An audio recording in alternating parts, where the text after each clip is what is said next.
Welcome to the Learning Pines YouTube. We hope this video helps. You begin by picking the fastest path: built-in captions, a meeting app, or a standalone speech-to-text tool. Set your microphone or system audio source and check levels so speech is clear. This reduces errors. Once permissions are granted, enable live captions in the application and start the session or recording.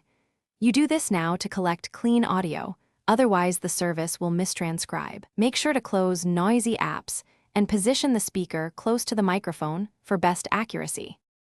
Once done with basic capture, configure the transcription engine for accuracy by selecting the correct language and any accent or domain model available.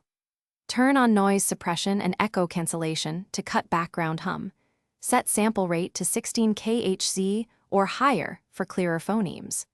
If you need remote audio from apps, route it through a virtual audio cable so the SDT engine sees everything. Make sure to test with a 2-minute sample and adjust mic gain and filters until word accuracy improves.